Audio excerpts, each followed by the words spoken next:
Well, hello, lupus warriors and survivors all around the world. Welcome to another video brought to you by the Lord's Lupus and Support channel.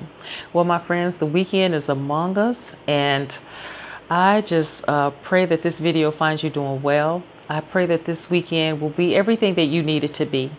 Whether you need more relaxation and peace, if you need a social outing with friends and family and loved ones, or if you just need to catch up on some things around the house or whatever you may need, I pray that this weekend will be that for you. And on tonight's video, we're going to be discussing the increase of lupus cases in the military community and what is causing this increase. And so we're going to unpack 3 questions on tonight. Number 1, why is it that there's an increase in lupus amongst military soldiers? Number 2, is it possible that lupus could have been there the whole time and maybe it was misdiagnosed or overlooked? And number 3, what are the factors of military service that increase the risk of a soldier developing lupus? We're going to unpack all of that on tonight's video. But first of all, let me extend an invitation to you. If you haven't already, please like, subscribe, leave a comment, and share this video. Also, hit the bell for notifications of every time I upload a new video. So let's jump into tonight's topic. My friends, when it comes to military service, it is very hard to find a diagnosis of lupus in the military medical records of an active duty soldier. What you will find incidents, isolated incidents of signs, symptoms, and different treatments that were later found to be lupus after the soldier leaves active duty military service. And so why is that? Why is it being discovered after leaving military service? Why is it being found in military veterans and not found during times of active duty enlistment? Well, get this. Studies show that the biomarkers for lupus or any chronic illness may be present at the time of active duty service, but can be overlooked. And it can be overlooked due to the age of the military soldier. And so you have to understand this. The average age of enlistment is between 18 and 25 years of age. So the correlation between any type of a chronic illness or lupus or any type of an autoimmune disease, the correlation between the soldier's symptoms at the time are overlooked because of the soldier's age. Okay? And so what do I mean by documentation of isolated incidents that are later found to be lupus? Let's say, for instance, a soldier, he's 22 years of age, and he comes in complaining of joint pain, swelling, and fatigue. Well, at the time of treatment, he's treated for and diagnosed with joint pain, swelling, and fatigue. And that's what's written as the diagnosis in his medical records. So the same soldier, 22 years of age, a few months later, comes back in presenting with a skin rash on his body, a different part of his body. He's treated for that skin rash on his body at that time of being seen. And so that's what I mean by isolated, documentations of signs and symptoms and treatments that are later found to have been lupus. Okay?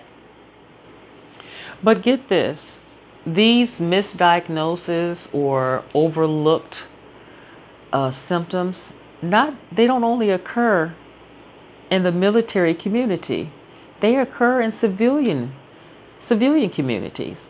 So even if you've never served in the military, you can relate to this story, because how many of you have grown frustrated with the length of time it takes for you to receive an accurate diagnosis of lupus? It can take anywhere up to 6 years. How many of you have grown frustrated with going from doctor to doctor and having your symptoms overlooked, dismissed, disregarded, or receiving a misdiagnosis? So it happens in both communities, in the lupus community, in the civilian community. And it's all because of lupus is a very mysterious, a very tricky autoimmune disease. As I always say, it is a disease with 1,000 faces and a thousand symptoms, because the way it presents itself in you is not the same way that it presents itself in me. The biomarkers are the same. There's a general criteria that we have to meet in order to be diagnosed with lupus.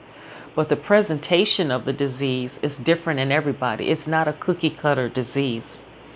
And so another tricky part about lupus is that a symptom may present itself today and disappear tomorrow. How many of you have experienced that? I know I have. And that symptom may not show up for, the next 6 months, even up to a few years. And a lot of times the symptoms of lupus, they don't all show at the same time. The criteria for lupus, it doesn't all show up. You're not bombarded and hit with all the symptoms at the same time. What happens is that, these symptoms show up gradually, a little bit at a time. And so it is possible to have these symptoms overlooked and not receive an official diagnosis until after you've left military service.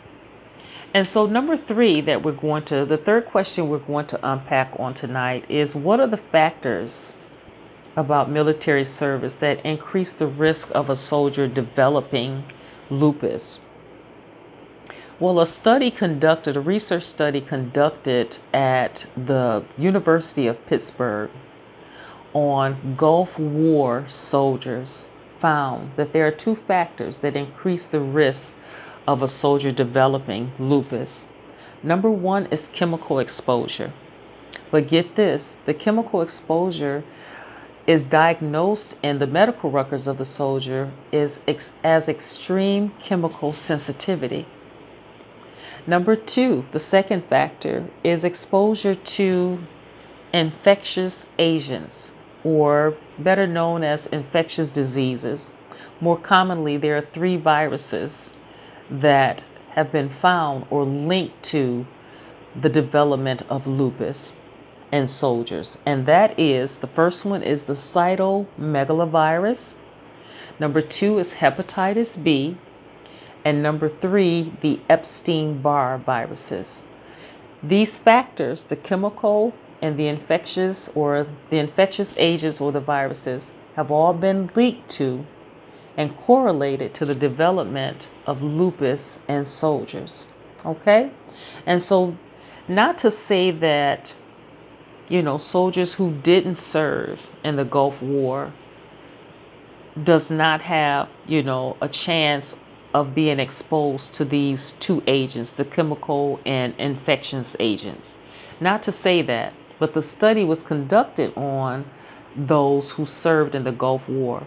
So even if you served prior to the Gulf War, or you served during peacetime, or you served in a war that occurred after the Gulf War, it's not to say that you didn't get exposed to, or possibility of exposure to, these risk factors, which may have led to you developing, or the possibility of you developing lupus.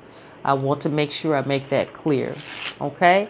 So this here is all that I have on the video regarding the increase of lupus in the military community. My friend, if you are a military service or military veteran, that was diagnosed with lupus, please leave a comment in the comment section below regarding the length of time, the process it took for you to receive an accurate diagnosis, and also what is it like, as a military soldier living with lupus? What is life like as a military service member living with lupus? And so that's all I have. I don't want the video to be too long. As I always say at the end of every video, there is life after lupus, and that God loves you with all of his heart. He always has. And he has a plan and a purpose for your life and a destiny for your life that involves you showing up as you. And so regardless of when you're viewing this video, whether you're reviewing the replay, please, take care of yourself. Be safe. Stay strong, stay encouraged, stay blessed, my friends. And I will talk to you all soon on the next video. Bye for now, my friends. Take care.